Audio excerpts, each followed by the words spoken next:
Mr. Keshav Rao, as an MLA, you represent the people of Rayalaseema. Here you have a student who is saying that there is a sentiment on the streets of Telangana for a separate state.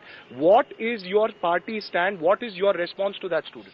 Telugu Desam has taken a stand. He said in case if the government is going to introduce the bill or go to the resolution, we are going to support. That is the stand taken by the Telugu Desam leader Chandrababu Naidu. But today is a scenario when the situation comes when the government of India throws open this kind of saying that we are going to introduce the resolution and separate the state.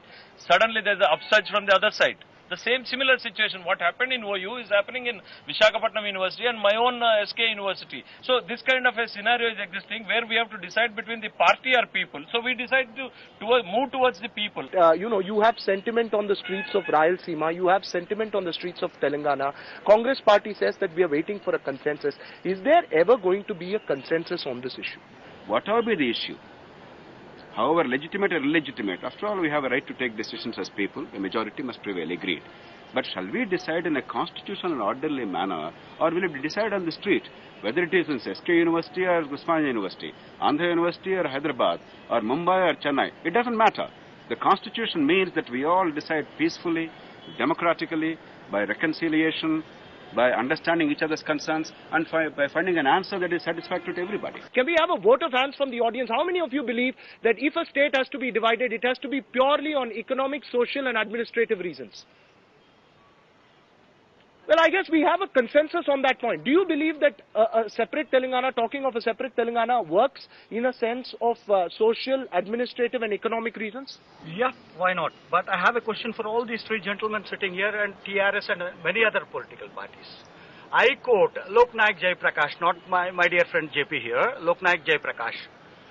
There is enough for everybody's need but not one's greed. The entire orchestration of this power monging is from the greed of one or a few people. Indian polity is and history is created, manufactured, cooked and so on.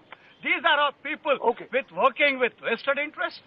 They care two hoots and Telangana is being raped and continues to be raped by left, right and center.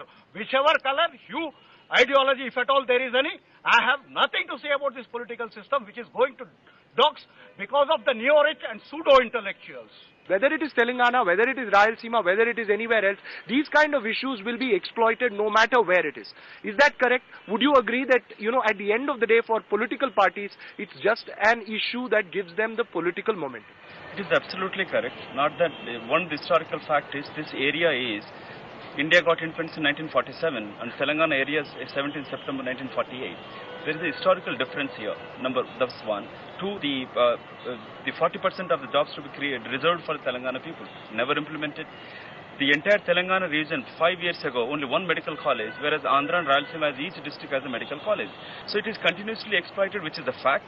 And I believe not only is exploitation which I am fighting for separate state, but I truly believe what Mr. Narayan says, it is economic development. Now the people want it to be developed. Why don't you respond to that statement that Madhu Yashigaud is saying?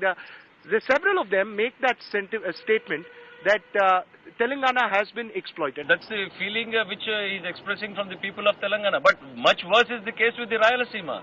The place I belong to is much worse than that. I mean, people feel that if you, in comparison, if you take Telangana and Rayalaseema, I think we are much backward. I mean, we are the people who have sacrificed this capital once. I mean, the capital belonged to, capital belonged to Rayalaseema with a great hope that of a united Andhra Pradesh we sacrificed. And today we are being knocked out of this place. That's the feeling of the people back home. At the end of the day, sir, whichever state it is, there are going to be regions which are going to be poorer. There are going to be regions which are going to be richer. There is going to be economic disparity between regions if we look at it. Can that be a basis for dividing a state? Can that be a basis for anger against an administration? Raghav, even this small discussion today showed us that there is now a race towards backwardness, not a race towards prosperity. There is now a competition to say I am more backward than you, as a community, as a region, as a state. This is a disgrace unless we earn self-respect, learn to recognize that resources must be utilized appropriately. We will always continue to be in this kind of a quagmire.